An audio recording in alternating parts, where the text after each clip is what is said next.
मार्च 3 तारिख दिन नवकलवर रोड स्थित सरस्वती शिशु विद्या मंदिर षष्ठतम वार्षिक उत्सव सरदाबाली मुक्ताकाश रंगमंच अनुष्ठित हो जाइछि। पूर्वतन विधायक जयंत कुमार षडंगी मुख्य अतिथि भाव जोगदे महाप्रभु श्री जगन्नाथ प्रतिमूर्ति पुष्पमाल्यार्पण सह प्रदीप प्रज्वलन कर आनुष्ठानिक पूर्वक शुभारंभ करथिले।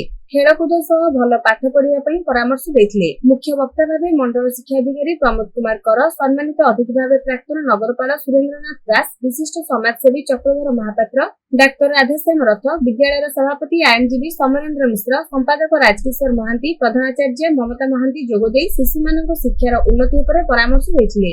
अतिथि मानक द्वारा छात्र छात्री मानकु पुरस्कार प्रदान करा जायतिला। शिक्षयित्री सविता दास, प्रतिमा रथ, अनिता प्रियदर्शनी महारणा, श्रद्धांजलि महांती, पुष्पलता पढ़ियारी, संघमित्रा प्रधान, पूर्णिमा बारिक, मनीषा मिश्र, जयश्री पात्र, मामाली बेहेरा, सुश्री संगीता सिंह प्रमुख कार्यक्रम परिचालन में सहयोग करथिले। शेषरे छात्र छात्री द्वारा सांस्कृतिक कार्यक्रम रंगारंग परिवेशन करा जायतिला। दर्शकों करताली रे उत्साहित होइथिले शिशु नृत्य कलाकार। शताधिक दर्शक, अभिभावक, शिक्षक शिक्षयित्री समेत छात्र छात्री माने सांस्कृतिक कार्यक्रम देखि मंत्रमुग्ध होइथिले।